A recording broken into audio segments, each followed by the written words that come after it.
திருமூலர் சொல்லக்கூடிய ஒன்றே குலன் ஒருவனே தெய்வம், வள்ளலார் சொல்லக்கூடிய சமரச சுத்த சன்மார்க்கம், இது ரெண்டுத்துக்குள்ள ஒற்றுமை என்ன சார்? ரெண்டுமே ஒண்ணுதான்.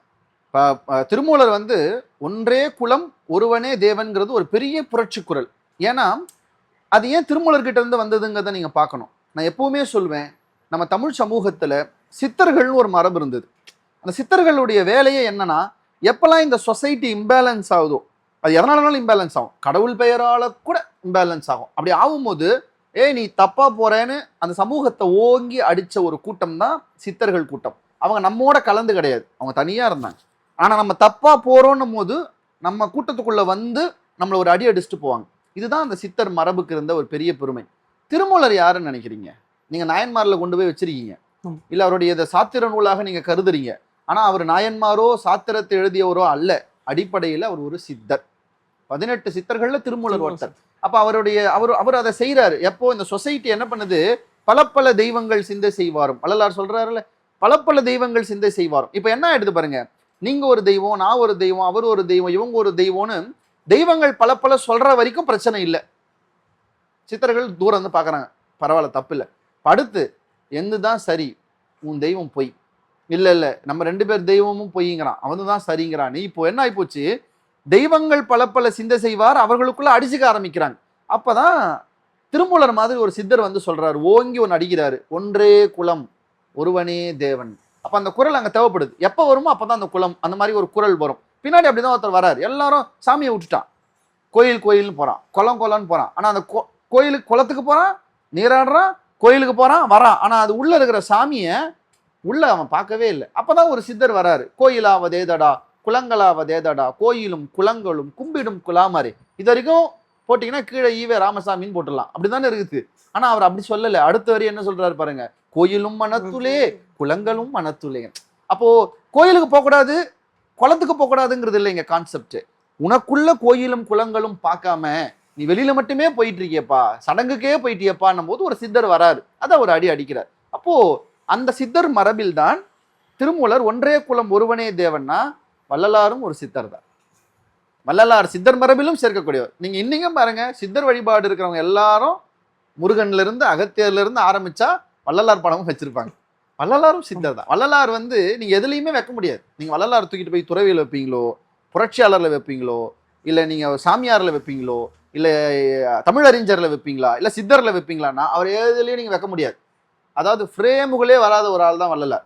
அதை நான் சொல்லல, அவரே சொல்றார். வாழையடி வாழை என வந்த திருக்கூட்ட மரபில் நானும் ஒருவன். அப்படின்னா என்ன அர்த்தம்? அவர் ஏதோ ஒரு வாழையடி வாழை மரபுல வராரு. நாயன்மார் மரபுலையா, இல்ல சித்தர் மரபுலையா, துறவிகள் மரபுலையா, ஆதீனங்கள் மரபுலையா? அவர் என்ன சொல்றாருன்னு பார்த்தா அடுத்த வரி சொல்றாரு, வாழையடி வாழை என வந்த திருக்கூட்ட மரபில் யானும் ஒருவன் வகையறியன்ட்டு. எனக்கே தெரியாதுடா நான் என்ன ஐடென்டிட்டின்றார். அப்புறம் நீங்க தூக்கிட்டு போய் அவரை இதுல வைக்கிறேன், அதுல வைக்கிறேன் வைக்க முடியாது. ஆனா அவர் சித்தரிலும் பொருந்துவார்னும் போது, அப்ப அன்றைக்கு ஒரு சித்தர் 5ஆம் நூற்றாண்டுகளுக்கு முன்னால் ஒரு குரல், ஒன்றே குலம் ஒருவனே தேவன் என்று ஒரு குரல் வந்தது. ஆனால் பின்னால் 19ஆம் நூற்றாண்டுகளில் ஒருவர் அதை செய்தே காண்பித்தார். அவர் தான் திருவருட் பிரகாச வள்ளல் பெருமான். சைவத்துல வரக்கூடிய ஒளி வழிபாடுக்கும் சுத்த சன்மார்க்கத்தில் வரக்கூடிய அருட்பெரு ஜோதி வழிபாடுக்கும் உள்ள ஒற்றுமை என்ன சார்? ரெண்டுமே கிட்டத்தட்ட ஒண்ணுதான். ஒளி வழிபாடு அப்படின்னாலே இறைவனை ஒளி வடிவமாக பார்ப்பதுங்கிறது தான் பாவனை. நீங்க ஒரு விஷயத்தை நல்லா ஞாபகம் வச்சுக்கணும். வள்ளலார் ஒளியை கூட, அதாவது ஜோதியை கூட கடவுள்னு சொல்லலை. நான் சொல்றது உங்களுக்கு புதுசா இருக்கும். வள்ளலார் ஜோதியை கூட கடவுள்னு சொல்லலை. அவர் மறைவதற்கு முன்னால் அவர் என்ன சொல்றாரு, அந்த விளக்கை வெளியே வச்சுட்டு, இந்த விளக்கை தெய்வமாக திருப்பாவனை செய்யுங்கள். நான் சொல்லலை, அவர் சொன்ன அந்த வார்த்தையை அப்படியே சொல்றேன். இந்த ஜோதியை தெய்வமாக திருப்பாவனை செய்யுங்கள் அப்படின்னா என்னங்க? பாவனை செய்யுங்கள் என்ன அர்த்தம்? கடவுள் மாதிரி பாவனை பண்ணுங்க அப்படின்னா என்ன அர்த்தம்? இல்ல, அதுவே கடவுள் இல்லைன்னு அர்த்தம். அப்படி பாத்தீங்கன்னா நீங்க ஜோதியை கடவுளாக காட்டினான்னு கூட சொல்லக்கூடாது. வள்ளலார் ஜோதியையும் தெய்வமாக பாவனையில் காட்டினார்னு சொல்லணும். ஏன்னா வள்ளலாரை பொறுத்த வரைக்கும் இறைவனுக்கு எந்த உருவமும் இல்லை. ஒளி வடிவம் கொடுத்ததற்கு ஒரு காரணம் இருக்கிறது, அதனால அவர் அதை சொல்றார். அதுக்காக நீங்க ஒரு விளக்கோட ஜோதியவே நீங்க பரம்பொருளாக்கிட முடியாது. அவர் அதை பாவனை செய்யுங்கிறார், திருப்பாவனை செய்யுங்கிறார். பாவனை செய்யறதுன்னா அவரை மாதிரி, இப்ப நம்ம சொல்லல ரஜினி மாதிரியே பாவலா பண்றான்பானா, ரஜினி மாதிரியே நடிக்கிறான்னு அர்த்தம். அப்ப இந்த ஜோதிய பாவனை செய்யுங்கன்னா இந்த ஜோதிய கடவுள் இல்ல, கடவுள் பாவனையா இருந்தா இந்த ஜோதி மாதிரி இருக்கும் அப்படின்னு சொல்ல வர. இந்த ஜோதி வடிவிலே இறைவனை அணுகுவதுங்கிறத வள்ளல் பெருமான் மட்டும் சொன்னதல்ல, இந்த மண்ணிலே இருந்ததுதான் காலம் காலமா. வேதத்தினுடைய அடிநாதமான பிரம்மம், அந்த பிரம்மத்துக்கு என்ன வடிவம்னா அது ஜோதி வடிவம்னு வேதம் சொல்லுது. வைஷ்ணவர்கள் நாராயணனை பல இடங்களில் ஜோதியாக பாடுகிறார்கள், நாராயணனையே ஜோதியாக பாடுகிறார்கள். சைவர்கள் சிவபெருமானை பல இடங்களில் ஜோதியாக பாடுகிறார். கேழில் பரஞ்சோதி கேழ் பரங்கரனை ஆதி அந்தமில்லா அருட்பெருஞ்சோதி. நம்ம சேக்கிழார்களே பெரிய புராணத்துல சேக்கிழாரே என்ன எழுதுறாருன்னு பாருங்களேன். உலகெல்லாம் உணர்ந்து ஓதற்கரியவன் நிலவுலாவிய நீர்மலி வேலியன் அலையில் சோதியன் அம்பலத்தாடுவான்னு எழுதுறாரு. அப்போ இந்த ஜோதிங்கிற கான்செப்ட் ஒன்று புதுசு இல்லை. ஆனா வள்ளலார் பார்க்கிறார், நான் ஒரு பொதுவான தெய்வத்தை எடுத்துட்டு வரணும். திருமூலர் சொல்லிட்டாரு, ஒன்றே குலம் ஒருவன். அந்த ஒரு தேவனை நான் காட்டணும். ஏன் காட்டணும்னா நம்ம ஆளுக்கு காட்டணும். நம்ம ஆள் என்ன கேட்கறான், எனக்கு பிசிக்கலா வேணும்னு கேட்கறான், இல்லைன்னா ஒத்துக்க மாட்டேங்கிறான், அவனுக்கு ஒன்று வேணுங்கிறான். ஏன் நம்ம திருவள்ளுவரை இவ்வளவு உருவங்கள் எடுத்துட்டோம்? திருவள்ளுவர் உருவமே வேணான்னு விட்டுருக்கலாம். ஆனா திருக்குறள் என்கிற அற கருத்துக்கள் மக்களிடம் போனோம்னா திருவள்ளுவர் என்கிற ஒரு உருவம் தேவை. புரியுதுங்களா உங்களுக்கு? ஒரு உருவம் தேவை. அப்போ இந்த இறை அப்படிங்கிற ஒரு கான்செப்ட் போய் சேரணும்னா கண்டிப்பா உங்களுக்கு ஏதாவது ஒண்ணு தேவை. இப்ப வள்ளலார் பார்த்தார், உருவங்கள் வேண்டாம்னு நினைச்சார். ஏன்னா இந்த உருவங்கள் வந்தாலே அடுத்தடுத்து எல்லாம் வரும், சடங்கு வரும், சம்பிரதாயம் வரும், எல்லாம் வரும். அப்ப அவர் என்ன நினைச்சார், எவனும் கை வைக்க முடியாத மாதிரி ஒரு உருவம் வேணும்னு ஆசைப்பட்டார். ஜோதியத்தை வந்து வச்சார். ஏன், நீங்க ஜோதிக்கு குங்குமம் வைக்க முடியாது, சுற்றோம். ஜோதிக்கு குல்லா போட முடியாது, ஜோதிக்கு சிலுவை போட முடியாது, நீங்க ஜோதிக்கு ஒண்ணும் பண்ண முடியாது.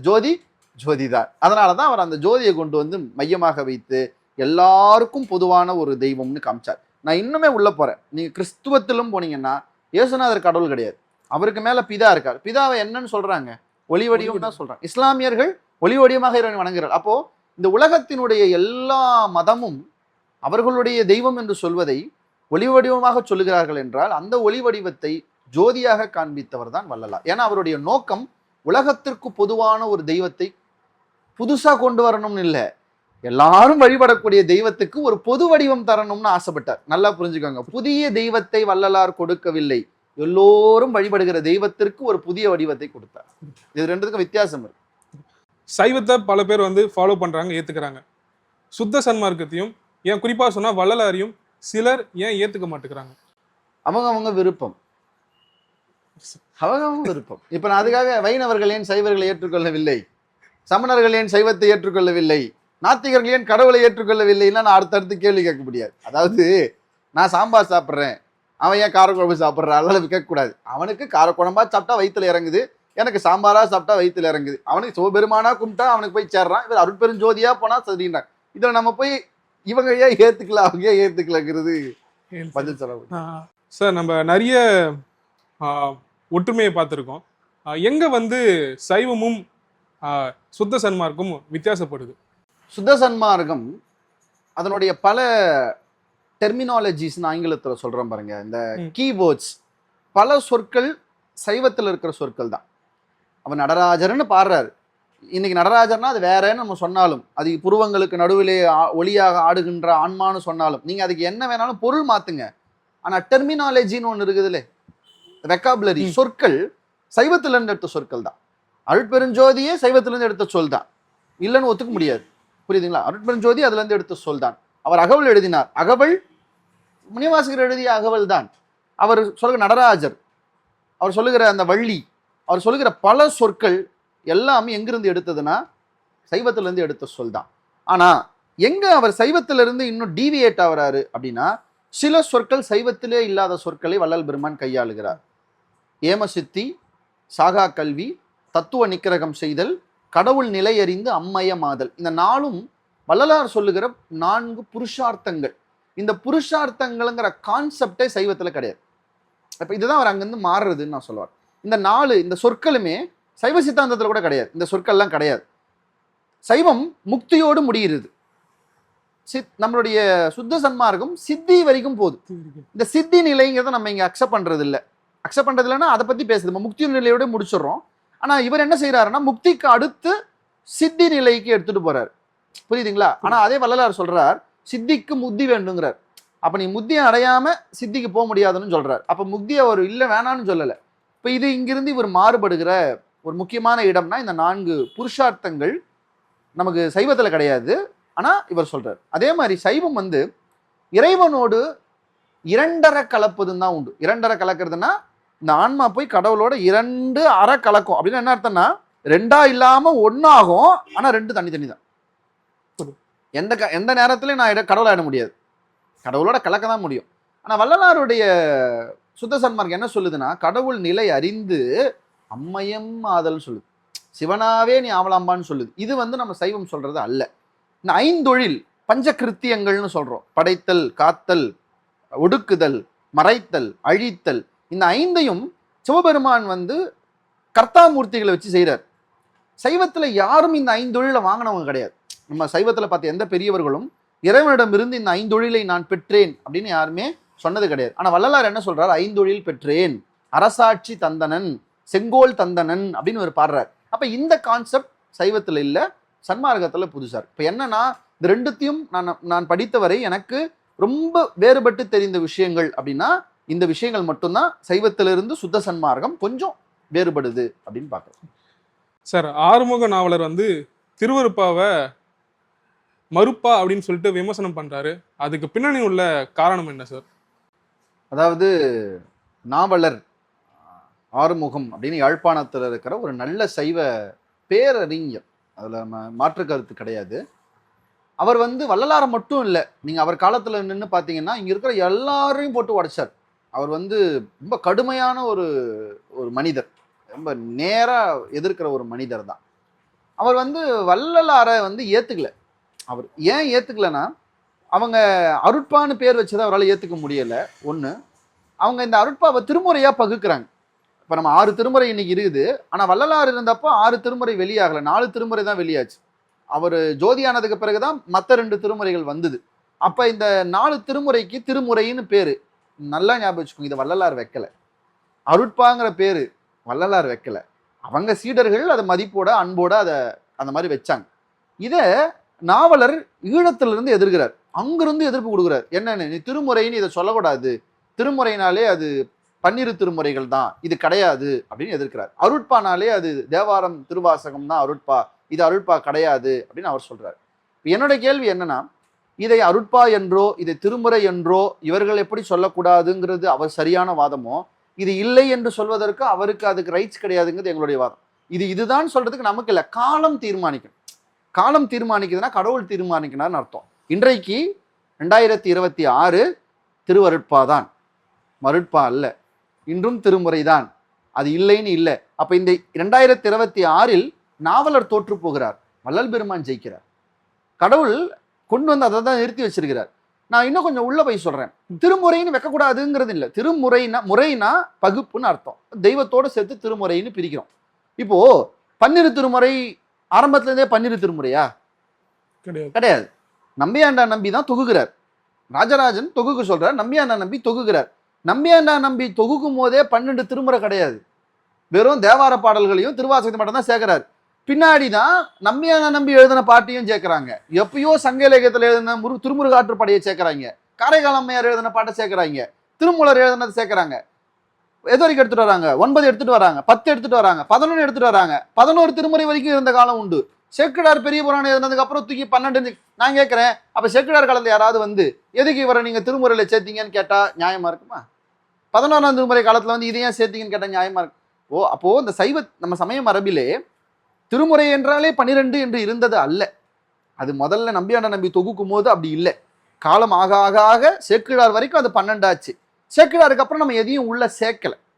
நம்ம சேர்த்தாலும் தப்பு இல்லை. இப்போ திருமுருகாற்றுப்படையை சேர்த்த நம்ம அருணகிரிநாதர் எழுதிய திருப்புகழை சேர்க்கக்கூடாதுன்னு ஒன்றும் இல்லையே. ஏன்னா முருகன் பாட்டும் அது உள்ள வருது. ஏன் வருதுன்னா முருகனும் சைவம்ங்கிறதால முருகன் பாடல்களும் நம்ம உள்ள சேர்க்கிறோம். விநாயகர் பாடல்களும் உள்ள இருக்குது. நிறைய பேருக்கு தெரியாது, 12 திருமுறையில விநாயகர் பாட்டு இருக்குது.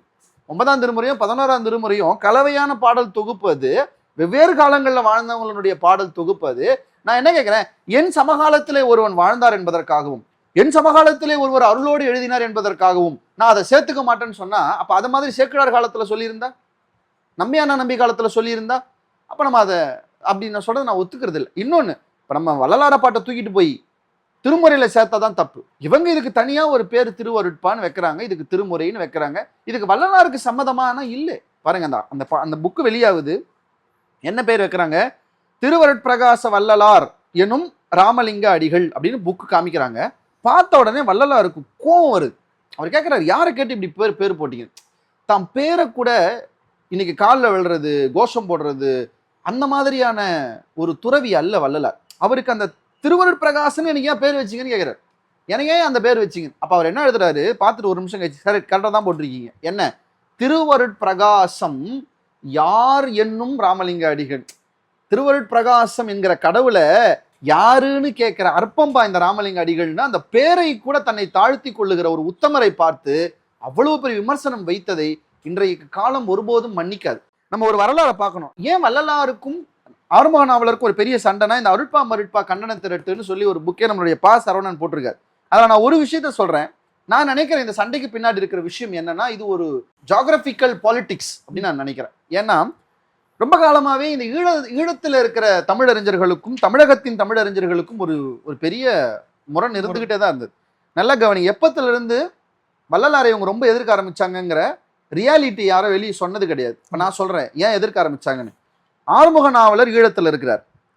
அவருக்கு ஒரு விளம்பரம் ஒண்ணு அவருடைய மாணவர் தாமோதரம் பிள்ளை போடுறார். நீங்க தாமோதரம் பிள்ளை கேள்விப்பட்டிருப்பீங்க, ஒரு பெரிய பதிப்பாசிரியர், பெரிய பதிப்பாளர். அவர் என்னன்னு போடுறாரு, நான் படிச்சு காமிக்கிறேன் பாருங்க. இலக்கண இலக்கியங்களில் மகா வல்லவரும், இதுல எந்த மாற்று கருத்தும் கிடையாது. யாரு? ஆறுமுக நாவலர். மகா வல்லவர் தான். இலக்கண இலக்கியங்களில் மகா வல்லவரும், சென்னை முதல் ஈழம் ஈராக உள்ள தமிழ்நாட்டு வித்வான்களில் தமக்கு இணை இல்லாதவரும். என்னது? சென்னையிலிருந்து ஈழம் வரைக்கும் அவருக்கு இணை இல்லையா? நான் என்ன கேட்கிறேன், அவரு வல்லவருங்கிறத ஒத்துக்கிறேன், அவருக்கு இணை இல்லைன்னு நீ தமிழ்நாட்டையும் சேர்த்துக்கிறேன். அப்ப தமிழ்நாட்டுல எல்லாம் நான் முட்டா பயலுங்களா? தமிழ்நாட்டில் தமிழறிஞரே இல்லையா?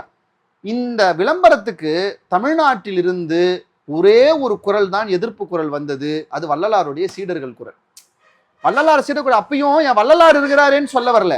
நீ எப்படி நீ மட்டும்தான் இணை இல்லைன்னு போடு? அப்ப தமிழ்நாட்டில் தமிழறிஞர்கள் இல்லையா? அவர் காலத்தில் எவ்வளவு தமிழறிஞர்கள் இந்த தமிழ்நாட்டில் வாழ்ந்தாங்க. அப்போ ஆறுமுக நாவலருக்கு இருந்த ஒரு தான் என்கிற அந்த ஒரு மேட்டிமை தன்மையை இங்கிருந்து ஒருவர் அடித்தால் உடனே அவங்க என்னவா மாத்திட்டாங்க, அதை திருவருட்பாவுக்கு எதிராகவும் திருமுறைக்கு எதிராகவும் வள்ளலாருக்கு எதிராகுமான ஒரு அரசியலாக்கப்பட்ட ஒரு நிகழ்வை தமிழ் சமுதாயம் புரிஞ்சுக்கணுங்கிறது என்னுடைய வாதம். ஏன்னா நீங்க இன்னொன்னு கவனிங்க, இந்த சண்டை யாருக்கு யாருக்கும் கிடையாதுன்னா, நாவலருக்கும் வள்ளலாருக்குமே கிடையாது. எங்கேயாவது நாவலர் வள்ளலாரை திட்டினாரணும், வள்ளலார் நாவலரை திட்டினாரணும், நேருக்கு நேர் சண்டை போட்டுக்கினாங்க, கிடையவே கிடையாது. இவங்க சீடர் விஜய் ரசிகர்களும் அஜித் ரசிகர்களும் சண்டை போட்டுக்கொள்வது போல அப்படிதான் சொல்லணும். இதுல விஜய்க்கும் அஜித்துக்கும் எந்த சம்பந்தமும் கிடையாது. ஆனா விஜய் ரசிகர்களுக்கும் அஜித் ரசிகர்களுக்கும் சண்டை போட்டுறது போல நாவலருடைய சீடர்களும் வள்ளலாருடைய சீடர்களுக்குமான சண்டை தான் இது. ஒரு கட்டத்துல இது ரெண்டு பேரும் சந்திப்புக்கு வருது. எப்ப? நாவலருக்கு எதிராக ஒரு கூட்டம் 5 தீட்சிதரோட வள்ளலாரையும் உட்கார வைக்கிறாங்க. அதுல வள்ளலார் எதுவுமே தப்பா பேசல, ஆனா அவர் மேலேயும் கேஸ் போடுறாரு. மஞ்சக்குப்பத்துல கேஸ் போகுது. கடலூர் மாவட்டம் ராபர்ட் அப்படிங்கிற வெள்ளக்காரர் தான் நீதிபதியா வந்து உட்கார்றாரு. உங்களுக்கு தெரிஞ்ச கதை தான். வள்ளல் பெருமான் உள்ள வரும்போது எல்லாரும் எழுந்து நிற்கும் போது நாவலரும் எழுந்து நின்றார் அப்படிங்கிற செய்தி இருக்குது. நாவலர் நின்னார் நிக்கலாம் விடுங்க, கேஸ் என்ன ஆச்சுன்னு பார்க்கணும். நமக்கு தான் அதானே. கேஸ்ல வள்ளலார் ஒன்னும் செய்யலன்னு விடுதலை பண்ணி வெளியே அனுப்பிச்சிட்டாங்க. நாவலர் தோற்று போனார், கேஸ்ல தோற்று போனார் நாவலர். அப்போ வரலாற்று ரீதியாகவும் நம்ம பார்க்கிற இன்றைக்கு நான் அதை தான் நம்புறேன். உண்மையிலேயே அது மருட்பாவா இருந்தா இன்னைக்கு நம்ம கையில அது இருக்காது. உண்மையிலேயே அது திருமுறை இல்லைன்னா நம்ம கையில் இருக்காது. இன்னைக்கும் அருட்பா என்றால் வள்ளல் பெருமான் எழுதியதுதான். இன்றைக்கும் திருமுறைக்கு பிறகு இன்னொரு திருமுறை என்றால் வள்ளலார் எழுதிய 6 திருமுறைகள் தான் என்றால், காலமும் கடவுளும் அதை அங்கீகரித்த பிறகு யாரோ எவரோ அதை மறுப்பதால் ஒருபோதும் அது மறுப்பாகிவிட முடியாது அப்படிங்கிறத தமிழ் சமுதாயம் புரிஞ்சுக்கணும். முதல்ல இந்த பூசல் இருக்கக்கூடாதுங்கிறது என்னுடைய வேண்டுகோள். ஏன்னா ஈழத்தமிழர்கள் சைவத்தை வளர்த்த பெரிய மக்கள், சைவத்தை ரொம்ப கட்டுக்கோப்பாக வளர்த்த பெரிய மக்கள். அவர்கள் அந்த சைவ நெறியோடு அறத்தோடு சாந்தமாக இருக்கிறது நல்லது. சன்மார்கிகள் அதே போல ஜீவகாருண்யமே வடிவானவர்கள். இவங்களும் அந்த எல்லையை மீறி அவங்கள போய் ரொம்ப காட்டமா பேசுறதுங்கிறது நல்லது இல்லை. நம்ம வெவ்வேறு தளங்களில் நின்றாலும் நாம் போய் சேர வேண்டிய இடம் ஒன்று அப்படிங்கிறதால இந்த பூசல் இல்லாமல் இருப்பது தான் நம்ம பக்திமைக்கு நல்லதுங்கிறத இந்த 2 தரப்பும். ஏன்னா இன்னைக்கும் அடிச்சுக்கிறாங்க. இன்னைக்கும் ஒரு கோல்டு வார் போயின்னு இருக்கு. நமக்கு தெரியாது, உங்களுக்கெல்லாம் தெரியாது. இன்னைக்கும் ஈழத்திலே இருக்கிற சைவ பெருமக்களுக்கும் சன்மார்கிகளுக்கும் நடுவில் ஒரு கோல்டு வார் போயின்னு தான் இருக்குது. நடுநடுவில் என்னை பிடிச்சி இழுப்பாங்க. நான் அந்த வாருக்குள்ளே போக மாட்டேன். எனக்கு அதில் நான் நாவலரை ரொம்ப மதிக்கிறேன். வள்ளல் பெருமானை மனதில் துதிக்கிறேன். நான் 2 பேரையுமே நான் வந்து விட்டு கொடுக்க தயாரா இல்லை. ஆனால் அதே சமயம் இந்த இந்த இந்த லோயர் கிரேட் சீப் பாலிடிக்ஸ்குள்ள எந்த பக்தர்களும் போய் விழக்கூடாது அப்படிங்கிறது என்னுடைய வேண்டுகோள். சைவத்தில் இருக்கக்கூடிய உருவ வழிபாடாக இருக்கட்டும், சைவத்தில் முக்கியமாக இருக்கக்கூடிய சிவபெருமானுடைய பெரும் வழிபாடாக இருக்கட்டும், சுத்த சன்மார்க்கத்தில் இருக்கக்கூடிய ஜோதி வழிபாடு, இது ரெண்டுமே எங்கே வந்து வேற்றுமைப்படுது? இதில் வேற்றுமைன்னு நம்ம சொல்லக்கூடாதுப்பா. அதாவது நான் என்ன சொல்றேன்னா, சைவம்னாலே முதல்ல உருவ வழிபாடுன்னு யார் சொன்னது? ஏன்னா நம்ம அங்கே சைவத்தில் கடவுள் இருக்கிற முருகர் இருக்காரு, பெருமாள் இருக்காரு. அதுதான் நம்ம வந்து நம்ம வச்சுக்கிறோம் எல்லாத்தையும். சாய்பாபா கூட வச்சுப்போம், யார் வேணாலும் வச்சுப்போம், நம்ம விருப்பம் தான் வச்சுக்கோங்களேன். யாரெல்லாம் காலை தூக்குறாங்களோ சிவபெருமானிடுவோம், அது நம்மளுது, நம்ம வச்சுக்கிறோம். சமயத்தில் இருக்குதா மரபு ரீதியா, அதை பார்க்கணும். சைவத்திலே இறைவனை 3 நிலைகளில் பார்க்கிறது. அருவம், அருவுருவம், உருவம், 3 நிலைகளில் பார்க்கறது தான் சைவத்தினுடைய மரபு. இப்போ 5 தொழில்களில் இறைவன் செய்கிறான். நம்ம பிரம்மா படைக்கிறார், விஷ்ணு காக்கிறார், ருத்ரன் ஒடுக்குகிறார், மகேஸ்வரன் மறைக்கிறார், சதாசிவம் அருள்கிறார். இந்த 5 பேருமே வேற வேறன்னு நீங்க நினைச்சிட்டு இருக்கீங்க. ஆனா சைவத்தை பொறுத்தவரையும் இந்த 5யுமே சிவபெருமானினுடைய ஆற்றல் மூலங்கள் தான்.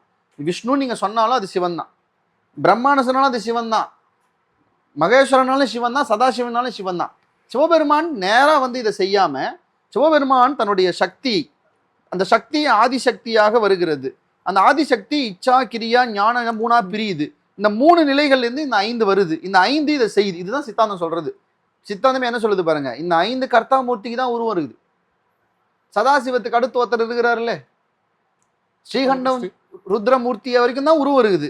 அதுக்கு மேல ஒருத்தர் இருக்கிறாருல்ல, அவருக்கு உருவத்தை சைவமும் சொல்லல. சைவமும் இறைவனை அருவமாகவும் சொல்கிறது, உருவமாகவும் சொல்கிறது, அருவுருவமாகவும் சொல்லுகிறது. நம்ம ஏன் லிங்க வழிபாடே வச்சிருக்கோம்னா அந்த தத்துவமே அதுதான். அது அருவுருவம். நீங்க உருவம் மாதிரி ஒன்று இருக்கும், ஆனா அதுக்கு உருவம் கிடையாது.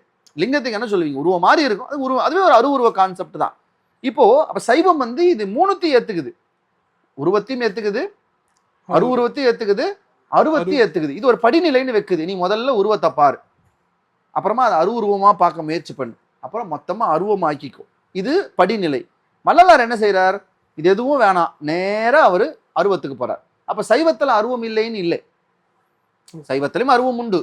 சைவத்தில் அருவமும் உண்டு, சுத்த சன்மார்க்கத்தில் அருவம் மட்டுமே உண்டு. இதுதான் வித்தியாசம். வித்தியாசம். Thanks sir. அடுத்த ஒரு இன்டர்வியூல சந்திப்போம் சார். ரொம்ப சந்தோஷம். எல்லாருக்கும் எல்லாமும் கிடைக்கட்டும், எல்லாருக்கும் இறையருள் பரிபூரணமாக கூடட்டும். ரொம்ப நன்றி. உங்களோட இந்த நல்ல நேரத்தை நானும் பகிர்ந்துகிட்டது எனக்கு ரொம்ப நன்றி, சந்தோஷம்.